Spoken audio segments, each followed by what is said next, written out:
What is up, guys? LA Gamer here, and today I'm bringing you guys episode 34 of my Lakers Fantasy Draft franchise on the PS4. So exciting game here. Today we'll be taking on the Atlanta Hawks, and this game has an amazing finish. Really, I assure you guys that if you stay tuned for the whole video, you will not be disappointed with the ending, because things get crazy up in here. Like I said, we'll be taking on the Atlanta Hawks. Since it's a fantasy draft, the roster has changed. But let's listen to what Shaq and Ernie have to say in the 2K Sports pregame show. Welcome to the NBA on 2K Sports. Thanks a lot for being with us. Alongside Shaquille O'Neal, I'm Ernie Johnson. Tonight, it'll be the Atlanta Hawks going up against the Los Angeles Lakers. And when you take a look at the Lakers, over the first half of the season, we've gotten a good sense of what this team is capable of. When they're on, which they have been consistently, they are an excellent unit. I'd like your perspective on this, Shaq, as a three-time Laker champion. Does the NBA need an elite Laker franchise? Yes, they're a huge franchise with history and market presence, and Ernie, the league is at its best when they are successful. When you think back, what was it like playing in front of that kind of a crowd in Los Angeles, night in, night out? I love doing for them what my favorite people in that stadium did for me. Jack Nicholson, Denzel Washington, Adam Sandler. They gave me joy. I tried to return the favor. You give me a lot of joy in this job. Did you know that? Well, thank you, sir. I'm just kidding. Here's Kevin Harlan.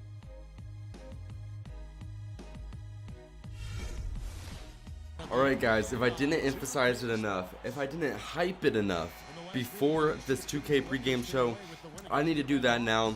The ending of this game is unbelievable, probably one of the craziest endings I've ever had, and that means a lot coming from me. If you guys have watched the rest of my videos, I've had some crazy endings. I mean, let's be honest. So when I say that this is going to be a crazy ending, I really do mean it.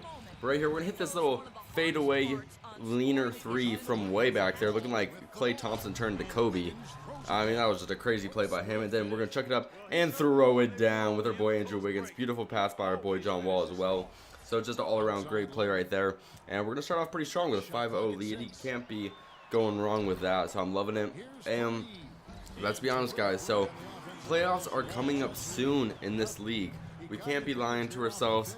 The sad thing is about this playoff thing is our team is looking really, really nice. And with that, we're really hoping to bring this back-to-back rings, which will more than likely be the inevitable end of this series. The good news is, though, our team is just really, really beast in this series. So it doesn't really make it as entertaining when we're just playing these games, blowing people out. So I'm really excited, actually. I mean, I'm going to be honest. I'm really excited for this series to end deep down, because it really just allows me to redo another Fantasy Draft series and just kind of bring more entertainment to you guys and bring something different. I hope you guys are looking forward to that as well. Just because we got to get some variety in here. Although this series did treat me really well. I mean, I'm not going to lie. This series kind of kicked off the YouTube channel. So, yeah, I love this series deep down, but I really do want to spice it up and add some variety. So I'm looking forward to playoffs in this, and hopefully we can put forth a run in the playoffs. So that's kind of the idea, but for now, we need to be focusing on the regular season, focusing on hopefully getting the best record in the league. So far, I believe we're actually at a really, really nice record. So based off that, I don't think there's much doubt that we'll end up being the top team in the league.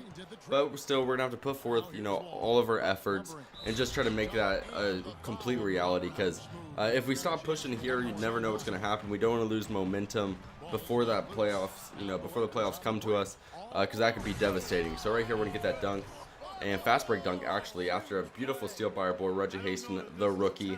He's having a good game so far in just terms of defense. So right there, we are going to be trying to play defense again, but it doesn't necessarily work for us as we end up having to foul, which will give them some more points. And then right here, they're going to get a quick pull-up midi, which allows them to actually take a 5-point lead. So we really got to be putting something together here. We're going to do just that with a little lefty layup by our boy Matthew Dellavedova. And then we're going to throw it out to this time Klay Thompson with that perfect release. You guys know that's going in 100% of the time. We are going to tie this game up. Sadly, that's not going to mean much because we're down by 4 once again, and this Hawks team is continuing to push. But you know what? We got a little, we got a few tricks up our sleeve as well. And Klay Thompson's going to hit a three right there once again. And Thompson really is kind of the leading guy on offense. Now, we made this trade, what would it be? It'd be about 2 seasons ago. I think it was at the trade deadline in our first season with this team. And this trade for Klay Thompson that we made at the beginning really did pave the way for our team to be a contender for the future years. I honestly believe that if we did not trade for Klay Thompson at that time, we would not have won the I almost said World Series. We would not have won the NBA championship last year, and we would not be in a situation to hopefully repeat this year. So Klay Thompson has definitely been the leading offensive guy for us. And look at John Wall just throwing it down right now. He is posterizing all over the place, getting that left-hand dunk. That's something great about John Wall. He brings not only momentum, but he just puts stats up. He does a great job. And with that momentum, I mean, oh my God, how embarrassing is it when you get dunked on by guys only 6'3", 6'4"? I mean, we all know he gets up there, but I mean, he kind of gets in the head of the defenders, and he does a great job, and it really does help in terms of on the defensive side of the ball and just continuing to make us just push harder and harder to try to win this game. And talking about dunks by John Wall, he's going to get another nice one right here. Not necessarily as difficult as the other one. He doesn't really have to dunk over anyone on this play, but he is playing the nice, doing the nice plays by getting those pick and rolls and reading the roll to perfection. But the Hawks are pushing. I mean, we'll be honest. The Hawks do not want to lose this game.